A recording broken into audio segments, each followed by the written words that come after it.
বাংলাদেশের পাসপোর্ট সরকার বাতিল করে দিয়েছে, তার নাম ঠিকানা নাই, যা আছে সম্পূর্ণ বেওয়ারিশ।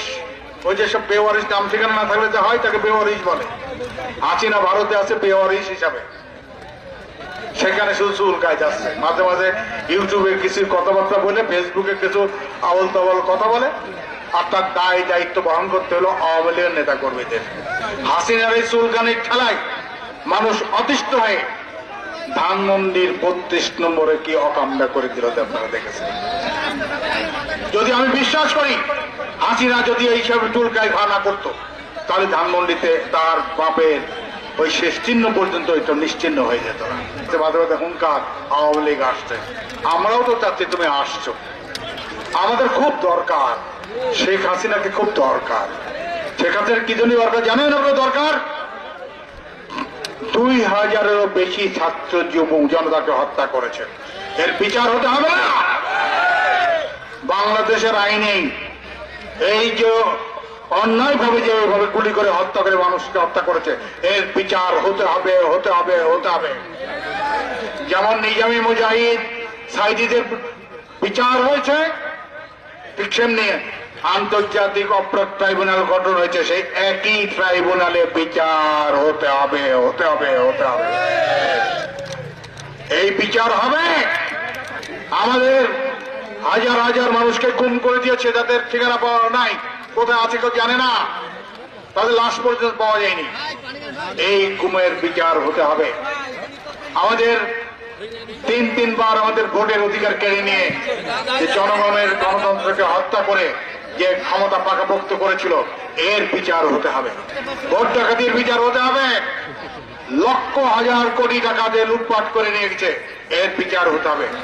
জনগণের চাওয়া পাওয়া একটি, হাসিনার আমলে এই অত্যাচার, নির্যাতন, দুঃশাসনের কারণে দ্রব্যমূল্যের ঊর্ধ্বগতি সেটা কমানো সম্ভব হয়নি।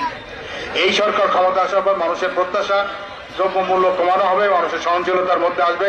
এখনো পর্যন্ত দ্রব্যমূল্য সহনশীলতার মধ্যে আসেনি। এই দ্রব্যমূল্যকে সহনশীলতায় নিয়ে আসতে হলে একটি গণতান্ত্রিক সরকার দরকার।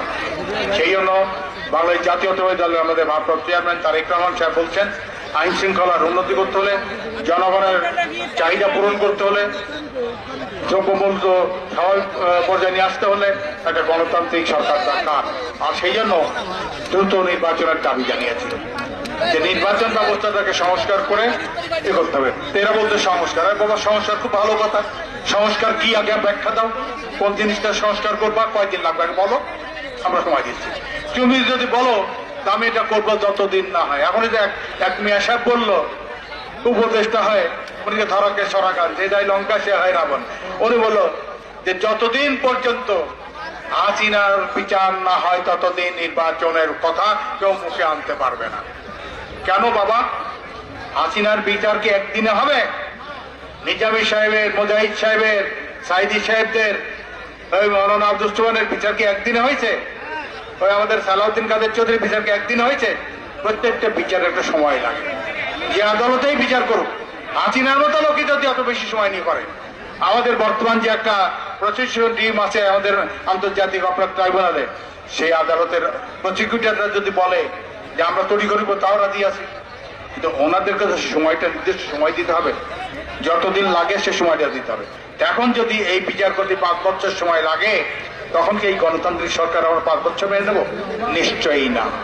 জনগণের নাবিশ্বাস উঠেছে, আইন শৃঙ্খলার অবনতি হয়েছে, জনগণের স্বাধীনতা নাই, বাক স্বাধীনতাও অনেকটা এখন আবার খর্ব করা হচ্ছে, পত্রপত্রিকা নিয়ন্ত্রণ করা হচ্ছে, সব কথা বলতে দেওয়া যাচ্ছে না। রাতের অন্ধকারে দেখা যাচ্ছে আইন শৃঙ্খলা কেউ হাতে তুলে নিচ্ছে। এই অবস্থা হতে দেওয়া যায় না। হাসিনা অপরাধ যেটা করেছে, আমরা সেই একই অপরাধ আমরা করতে পারি না। আমরা আইনের শাসন প্রতিষ্ঠা করতে চাই, আলাপ আলোচনার মাধ্যমে গণতান্ত্রিক পদ্ধতিতে সব সমস্যার সমাধান করতে চাই। এই জন্য নির্বাচন। আমরা তাই বলি যে কি সংস্কারটা হবে আগে সামনে দাও, রোডম্যাপ দাও, সেই সংস্কার কতদিন সময় লাগবে আমাদের বলো, আর সেই অনুপাতে নির্ধারণ করো কবে নির্বাচন হবে। এই অবস্থার পরিবর্তন করতে হলে, জনগণের সমস্ত চাওয়া পাওয়া পূরণ করতে হলে অবিলম্বে নির্বাচনের ব্যবস্থা করতে হবে।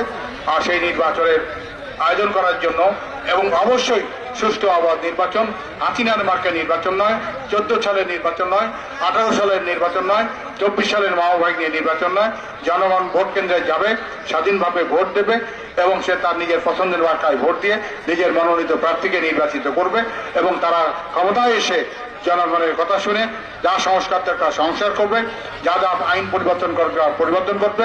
আর সর্বোপরি এই লুটেরা, দুর্নীতিবাজ, খুনি তারা যে অপরাধ করেছে সেই অপরাধের সুষ্ঠু বিচার করে বাংলাদেশে এমন পরিবেশ পরিস্থিতি করব, ক্ষমতায় যারা আসে ভবিষ্যতে যাতে মানুষের উপর অত্যাচার নির্যাতন না করে এবং জনগণের প্রতিনিধি নেয়, নির্বাচনের ব্যবস্থা করে, সেই আহ্বান জানিয়ে সকলের ধন্যবাদ জানিয়ে আল্লাহ আমাদেরকে রহমত দান করুন, আমাদেরকে হেফাজত দান করুন।